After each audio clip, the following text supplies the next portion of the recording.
Modern day living often means that both parents have to work, means that there's more screen based time. The nature of phones, iPads, we have TV on demand streaming platforms. The stimulus in the home can remain high. And I think as adults, we can forget that the experience of children nowadays is very different from what we had. If I'm thinking of people born pre 1990, by the way, but we try to transpose our own childhood experience onto our own children or the children of today.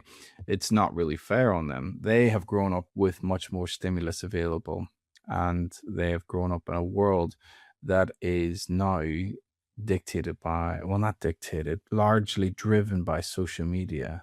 So you've got YouTube, you've got X, you've got Facebook, Instagram, TikTok.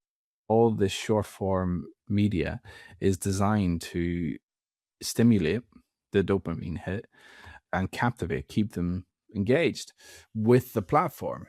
And we have to be mindful of that these children are going to. So when we are trying to educate them, we have to have strategies to bring them back down to earth.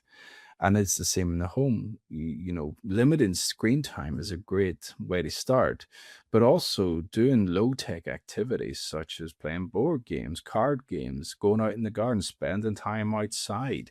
These things sounds like they're not a big deal, but they do make a difference in terms of neurochemical production. One, they are not in an overstimulating environment, but two, they're spending time with people who care about them in a shared activity.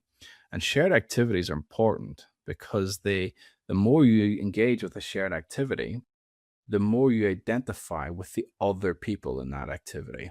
And the more you identify with someone, the safer you feel with them. Again, coming back to Andrew Curran stuff around dopamine levels. The more you feel safe with someone, the more targeted for learning those dopamine levels are. The more the parasympathetic nervous system is doing the heavy lifting.